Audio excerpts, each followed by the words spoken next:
আসসালামু আলাইকুম। আশা করি আপনারা সবাই ভালো আছেন। ওয়েলকাম টু আলামিন ব্রেইন। সো আপনারা থাম্বনেল দেখে ক্লিক করছেন যে ভিডিওটা কি রিলেটেড হতে পারে। তো আজকে আমি কথা বলবো যে আপনাদের যাদের অনলাইন ব্যবসা আছে, মোটামুটি ছোটখাটো যারা ব্যবসা পরিচালনা করতেছেন ফেসবুক পেজের মাধ্যমে, নতুন শুরু করছেন। বাট সমস্যা হচ্ছে যে আপনারা আসলে কিভাবে ফটো, মানে আপনাদের যে পণ্যের যে আহ, ছবি থাকে ওগুলা কিভাবে প্রফেশনালি আপনারা এডিট করবেন।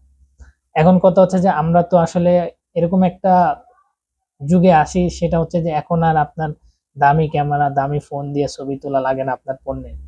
এখন সিম্পলি আপনার যে হাতে যে আহ, মানে অল্প টাকার যে মোবাইল ফোনটা আছে ওইটা দিয়েও যদি আপনি ছবি তুলে এআই কে দেন, এআই কিন্তু সুন্দর একটা ফটোগ্রাফি করে খুব সুন্দর এডিট করে কিন্তু আপনাকে দিয়ে দেবে।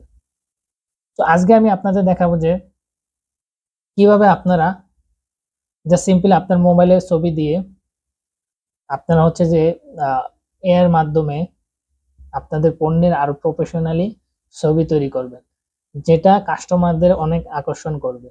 এবং ছবিগুলো এরকম হবে যে আপনার যে রিয়েল ছবি ওইটার হুবহু সেম হবে, কিন্তু দেখতে সুন্দর লাগবে।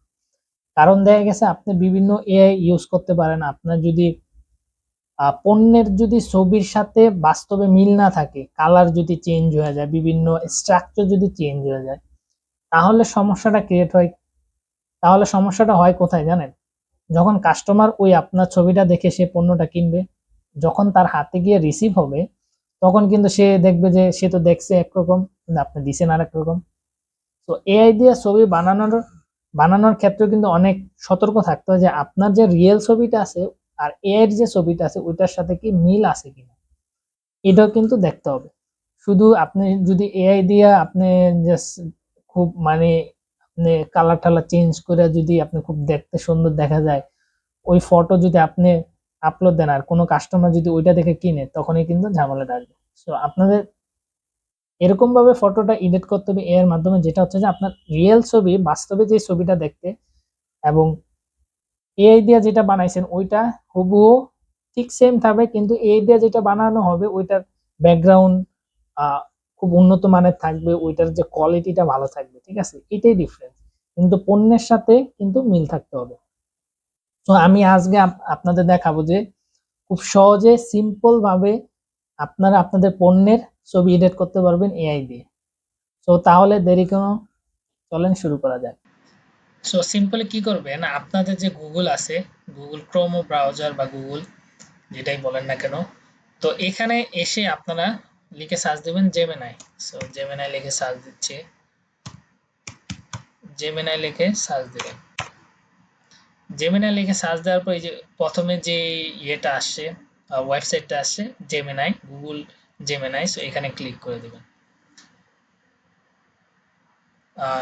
একটু সময় নিচ্ছে, লোডিং হচ্ছে।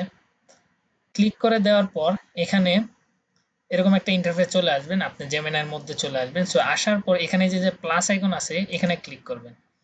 এখানে ক্লিক করার পর এই যে আপলোড ফাইল, এখানে ক্লিক করবেন। আপলোড ফাইলটা ক্লিক করার পর এখানে হচ্ছে যে আপনার ফটোটা চুজ করবেন, যে আপনি কোন ফটোটা মানে কোন পণ্যের ছবিটা দিয়ে আপনি আসলে এডিট করতে যাচ্ছেন। সো আমি এই যে আমার যে ফটোটা আছে এটা দিয়ে এটা এডিট করব আমি। ঠিক আছে, এই যে ব্যাগটা আছে এই ব্যাগটাকে আমি এডিট করবো। সো এটা ছবি কিন্তু দেখতে পাচ্ছেন খুবই বাজে একটা ব্যাকগ্রাউন্ডে আছে বা দেখতে সুন্দর লাগে না। সো আমি জাস্ট এটাকে ইনপুট করতেছি। করার পর এখানে আমি একটা ছোট একটা প্রম্পট দিব। দেখেন, জেমিনাইরে আপনি বেশি প্রম্পট দিলে জেমিনাই কিন্তু আসলে ভালো একটা আউটপুট দিবে না। সো চেষ্টা করবেন যে ছোট কোনো প্রম্পট দেওয়ার জন্য। ঠিক আছে, সো আমি এটাকে একটা ছোট প্রম্পট দিব যে make it make it high quality, make it high quality and use good background। ঠিক আছে, সো আমি লিখছি যে make it high quality and use good background. ঠিক আছে, সো এটা লিখে আমি জাস্ট সাবমিট করে দিচ্ছি। সাবমিট করার পর জেমিনাই কিন্তু একটু সময় নিচ্ছে, কারণ জেমিনাই হচ্ছে যে এটা অ্যানালাইসিস করবে, অ্যানালাইসিস করে সে কিন্তু সুন্দরভাবে একটা সুন্দর একটা ব্যাকগ্রাউন্ডে এই ছবিটা সেট করবে, একটা ভালো কোয়ালিটি উপর ভিত্তি করে। ঠিক আছে, সো জেমিনাই কিন্তু অলরেডি ক্রিয়েট করে বলছে, দেখছেন। সো এখন দেখেন ছবিটা, আপনি যদি এই ছবিটা দেখেন আর এই ছবিটা দেখেন, আকার মানে কত একটা সুন্দর এবং প্রোডাক্টের মানে কালারের সাথে মিল রেখে কোনো কিন্তু কালারও চেঞ্জ করে নাই, সে সবকিছুই ঠিকঠাক রাখছে। জাস্ট ছবিটার যে মানে ছবিটার যে কোয়ালিটি রেজুলেশনটা অনেক সুন্দর রাখছে। তারপর হচ্ছে যে এটার যে ব্যাকগ্রাউন্ডটা কিন্তু খুবই সুন্দর। সো ওভারঅল হচ্ছে যে এখন কিন্তু আপনার পিকচারটা প্রফেশনালি দেখা যাচ্ছে। সো এইভাবে কিন্তু আপনারা আপনাদের যে পণ্যের ছবিগুলা কিন্তু আপনারা এডিট করতে পারেন। তবে হ্যাঁ, এরকম কোনো এআই ইউজ করবেন না বা এরকম কোনো প্রম্পট ইউজ করবেন না যেটা হচ্ছে আপনার এই পণ্যের স্ট্রাকচারটা পরিবর্তন করবে। এখন আমি যদি আমার এই আগের পণ্যটা দেখি, এখানে কিন্তু কি ঠিক যেরকম আছে কালার, যেরকম আছে ঠিক এখানেও কিন্তু সেম আছে, শুধু কি এটার কি এটা খুব অপটিমাইজ এবং দেখতে সুন্দর করছে, ঠিক আছে। এছাড়াও আপনারা জেমিনি বাদে গ্রোক আছে, আমি যদি গ্রোকে যাই, গ্রোক লিখে সার্চ দিই, গ্রোক এআই। সো আপনারা গ্রোকেও দেখতে পারেন, গ্রোকও কিন্তু অনেক ভালো ছবি এডিট করার জন্য। আমি মাঝে মাঝে জেমিনাই গ্রোক দুইটাই ইউজ করি। সো আপনারা কিন্তু গ্রোকও ট্রাই করতে পারেন। তো একটু লোডিং নিচ্ছে। সো আমরা গ্রোকে চলে আসি। সো এখানে এই যে আইকনটা অ্যাটাচ ফাইল, এখানে অ্যাটাচে দিবেন এবং আপলোড ফাইলে ক্লিক করবেন। আপলোড ফাইলে ক্লিক করার পর জাস্ট নিচে যাচ্ছি, আমার এই সেম ফটোটা আমি আবার ইনপুট করতেছি। করার পর আমি সেম হচ্ছে যে প্রম্পট দিচ্ছি, make it high quality, make it high quality and use good background, use or put in the good background, use or and put in the good background, in the good background, yes so এখানে আমি একটা prompt দিলাম যে make it high quality and put in the good background, ঠিক আছে। So আমি just send করে দিচ্ছি, সাবমিট করে দিলাম। সো এখন হচ্ছে যে গ্রোক হচ্ছে যে এটাকে খুব একটা মানে এই যে দেখেন গ্রোকের কিন্তু ছবি অনেক সুন্দর হয় এবং রেজুলেশন কিন্তু অনেক হাই হয়। সো আপনারা কিন্তু জেমিনাই না ট্রাই করলে কিন্তু গ্রোক ট্রাই করতে পারেন। তবে হ্যাঁ, জেমিনাই কিন্তু এই যে গ্রক এটার কিন্তু রেজুলেশন খুব হাই করছে, ঠিক আছে। এই যে এটার যে রেজুলেশনটা খুব হাই করছে, কিন্তু এই ব্যাগটার যে স্ট্রাকচারটা ঠিক করতে পারে না। এই যে বেলগুলো এখানে যদি আমি জেমিনাইতে আসি, জেমিনাইতে দেখেন খুব সুন্দর করে কিন্তু এখানে কি সে দাঁড় করাইছে, সবকিছু স্ট্রেট আছে।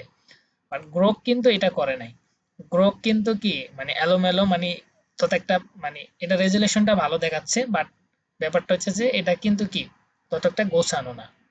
সো এখানে আপনি আরো নিচে কিন্তু আরো ফর্ম আছে। সো আপনি যদি আমি যদি এখানে একটা সিলেক্ট করে দিই যে অ্যাড গ্লোরিং ফায়ার ফাইলস, ঠিক আছে। এখানে যদি আমি একটু ক্লিক করি, সে আরেক ভাবে হচ্ছে যে এটাকে এডিট করবে। এই এডিটটা কিরকম দেখা যায়। সো এইটাও কিন্তু অনেক সুন্দর, এই যে গ্লোরি ফায়ার ফাইল, এটাও কিন্তু খুব একটা সুন্দর করে দিছে। সো আপনারা কিন্তু এইভাবে এই যে নিচে কিন্তু অনেক সাজেশন আছে, তাদের ৩টা করে সাজেশন দেয়। সো এই সাজেশনগুলো আপনারা ট্রাই করতে পারেন, যেইটা সুন্দর হয় ওইটাই কিন্তু আপনারা কি ইউজ করতে পারেন। এই যে এটাও কিন্তু দেখতে অনেক সুন্দর। তো আপনারা কিন্তু গ্রোকে ইউজ করতে পারেন। সো আমি আমি একটা কথা বলবো যে আপনারা গ্রোক কিভাবে ইউজ করবেন। সো আমি জাস্ট একটু ব্যাগে যাচ্ছি।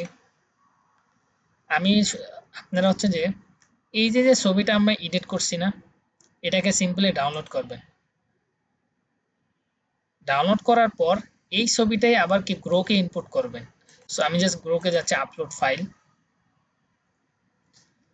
আপলোড ফাইলে যাওয়ার পর এখানে হচ্ছে যে ছবিটা খুঁজে বের করবে কোথায় এটা ডাউনলোড হয়েছে। এই যে ছবিটা, এটা আমি জাস্ট ইনপুট করে দিচ্ছি। ইনপুট করার পর আমি জাস্ট এখানে প্রম্পট দিচ্ছি যে make this picture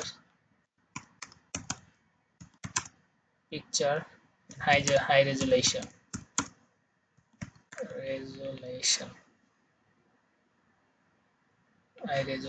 make this picture high uh,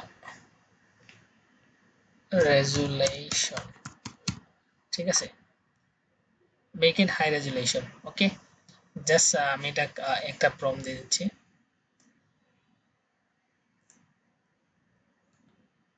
so prompt দেওয়ার পর এখানে কিন্তু তার কি মানে এই পিকচারটা যেরকম আছে ওরকমই রাখছে, কিন্তু এটার যে রেজুলেশনটা, এটার যে মানে যে কি বলে যে ব্রাইটনেসটা কিন্তু অনেক হাই করে দিছে। সো এখন কিন্তু আরো মনে করেন প্রফেশনাল দেখা যায়, এবং পিকচারে আমাদের যে রিয়েল পিকচারের ছবি এটার সাথে কিন্তু অনেক মানে এটার যে কালার সবকিছুই ঠিক আছে, জাস্ট রেজুলেশনটা কি হাই করে দিছে।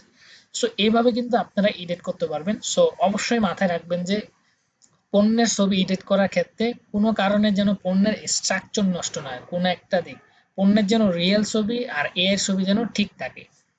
এরকম যেন না হয় যে কাস্টমার দেখছে একটা দিয়ে দিচ্ছেন আরেকটা, এরকম যেন না হয়। সো এইভাবে কিন্তু আপনারা এডিট করতে পারেন আপনাদের পণ্যের ছবি খুব সহজে এবং একদম ভেরি ইজি প্রসেস। সো ভিডিওটা ভালো লাগলে অবশ্যই চ্যানেলটা সাবস্ক্রাইব করবেন এবং ভিডিওতে একটি লাইক দিয়ে দিবেন। সো আজকে এই পর্যন্তই, সবাই ভালো থাকবেন, সুস্থ থাকবেন, আল্লাহ হাফেজ।